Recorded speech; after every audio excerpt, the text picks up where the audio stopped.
सफ़ेद पीठ वाले गिद्ध और अन्य प्रजातियों में कमी की वजह डाइक्लोफिनेक सोडियम और NSAIDs दवाइयों का व्यापक उपयोग है। राजकीय महाविद्यालय कालका में इस विषय पर सेमिनार आयोजित। राजकीय महाविद्यालय कालका की प्राचार्य प्रोमिला मलिक के कुशल नेतृत्व में वन्य जीवन सप्ताह के अंतर्गत गिद्धों के संरक्षण के लिए एक सेमिनार का आयोजन किया गया था।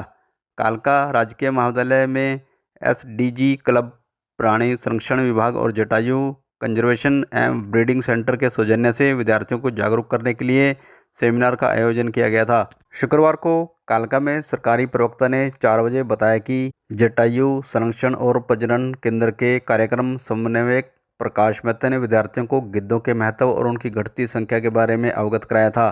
इस मौके पर श्री प्रकाश मेहता ने बताया कि गिद्धों की पारिस्थितिकी तंत्र में महत्वपूर्ण भूमिका और उनकी आबादी में अत्यधिक गिरावट के कारण संरक्षण प्रयासों की आवश्यकता अनिवार्य हो गई थी।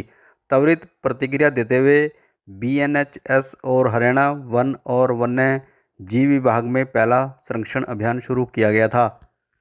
इस पहल ने इन सीट और एक्स सीट संरक्षण कार्यक्रमों पर ध्यान केंद्रित किया और गिद्ध संरक्षण के एक प्रमुख घटक के रूप में जटायु संरक्षण प्रजनन केंद्र की स्थापना की। उन्होंने कहा कि गिद्धों का उल्लेखनीय भारतीय इतिहास में प्राचीन काल से मिलता है, जो रामायण के युग तक जाता है। 1980 के दशक तक सफ़ेद पीठ वाले गिद्ध को दुनिया का सबसे प्रचुर मात्रा में पाया जाने वाला शिकारी पक्षी माना जाता था, लेकिन 1980 के दशक के अंत तक भारत में लगभग 4 करोड़ गिद्धों की आबादी थी।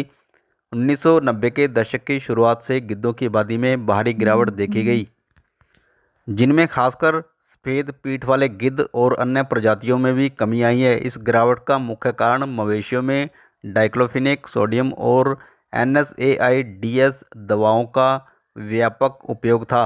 प्रस्तुत कार्यक्रम SDG क्लब की प्रभारी प्रोफेसर डॉक्टर नीरू, सदस्य डॉक्टर बिंदु रानी, विज्ञान संकाय के डीन प्रोफेसर डॉक्टर रामचंद के मार्गदर्शन और दिशा निर्देशन में किया गया था। प्रस्तुत कार्यक्रम में doctor Ajit, doctor Gurpreet, professor doctor बिंदु, डॉक्टर सरिता और प्रोफेसर डॉक्टर प्रदीप कुमार वैदिक रिसर्चर भी उपस्थित रहे।